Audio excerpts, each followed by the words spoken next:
இப்படி ஆகும்னு சொல்லிட்டு நாங்கள் கொஞ்சம் கூட எதிர்பார்க்கல. அதாவது நாங்கள் இந்த கோயிலுக்கு நுழையும்போது கிளைமேட் ரொம்பவே நல்லா இருந்துச்சு. ஆனால் இப்போ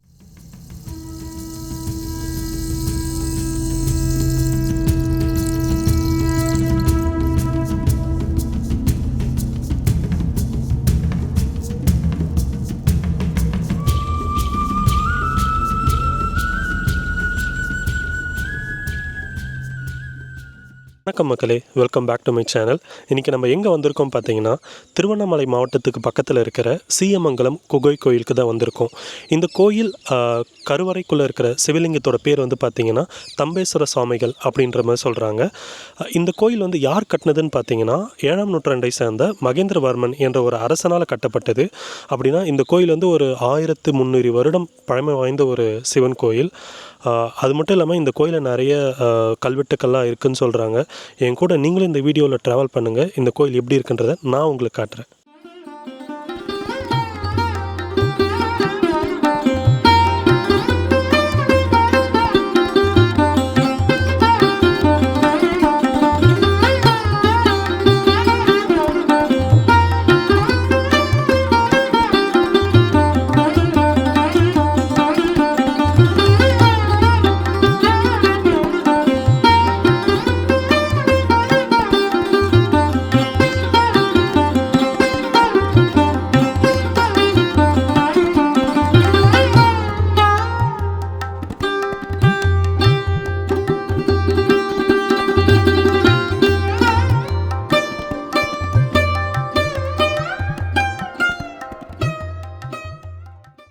இதுதான் அந்த முதலாவது அந்த தென்னிந்தியாவில் ஓகே ஓகே ஓகே ஓகே. வேறு ஏதாவது இதில் ஸ்பெஷல் இருக்குது இந்த நடராஜர் சிலையில்?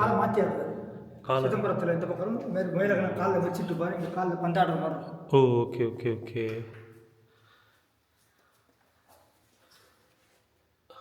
அந்த பின்னாடி ஒரு இது மாதிரி வளையம் மாதிரி ஒன்று இருக்கும்ல, அது வந்து உற்சவரில் தான் வரும், இதில் வராது.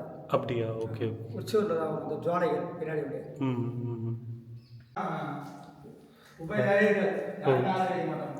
இந்த சாமி என்ன சாமி? அம்பாள். இங்கே நல்லா இருக்கு, இந்த இது நல்லா இருக்கு.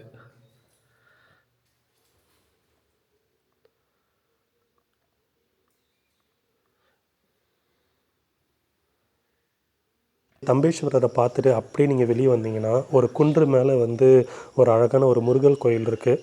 அந்த முருகர் கோயில் அங்கே போயிட்டு அந்த வியூ எப்படி இருக்குன்றதை நான் உங்களுக்கு காட்டுறேன். என் கூட நீங்களும் வாங்க.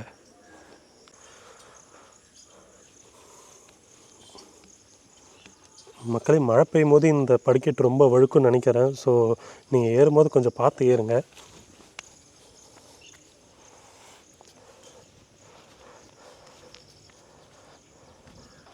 மக்களே, இதுதான் இந்த முருகசாமி. பக்கத்தில் வள்ளி தேவன் எதுவுமே கிடையாது, ஒன்லி முருகர் சிலை மட்டும் தான் இங்கே இருக்குது. அப்படியே நீங்கள் பக்கத்தில் வந்து பார்த்திங்கன்னா ஃபுல்லாமே ஏரியா இருக்குது. ஒரு இயற்கை சூழலில் இந்த கோயில் வந்து ஒரு அழகாக அமைஞ்சிருக்கு. அப்படியே எனக்கு நேர் எதிராக வந்து பார்த்திங்கன்னா எனக்கு எதிராக ஒரு பாறை இருக்குது. அந்த பாறைக்கு மேலே ஒரு கோபுரம் இருக்குது. அந்த கோபுரத்துக்கு கீழே தான் இந்த தம்பேஸ்வர சுவாமிகள் கருவறையே இருக்குது. இது ஒரு குடைவரை கோயில், பார்க்கவே ரொம்ப ஆச்சரியமாக இருக்குல்ல. மக்களை இப்படி ஆகும்னு சொல்லிட்டு நாங்கள் கொஞ்சம் கூட எதிர்பார்க்கல. அதாவது நாங்கள் இந்த கோயிலுக்கு நுழையும் போது கிளைமேட் ரொம்பவே நல்லா இருந்துச்சு. ஆனால் இப்போ அதை விட ரொம்ப அழகாக இருக்குது. எப்படி இருக்குன்றதை நீங்களே பாருங்கள்.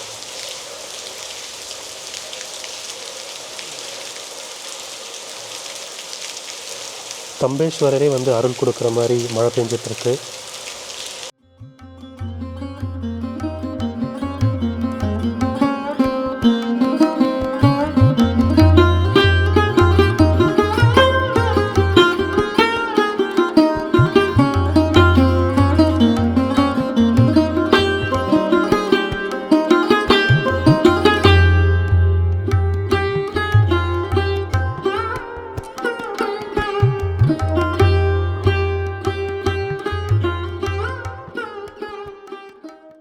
மக்களை, இந்த வீடியோட நிறைவு பகுதிக்கு நம்ம வந்துட்டோம். இந்த வீடியோ உங்களுக்கு பிடிச்சிருக்குன்னு நினைக்கிறேன். பிடிச்சிருந்தால் லைக் பண்ணுங்கள், சேனலை சப்ஸ்கிரைப் பண்ணி சப்போர்ட் பண்ணுங்கள். என்னோடய இன்ஸ்டாகிராம் ஐடியை நான் கீழே தரேன், ஃபாலோ பண்ணிக்கோங்க. வேறு ஒரு இன்ட்ரெஸ்டிங்கான பதிவோடு உங்களை நெக்ஸ்ட்டு மீட் பண்ணுறேன். நன்றி.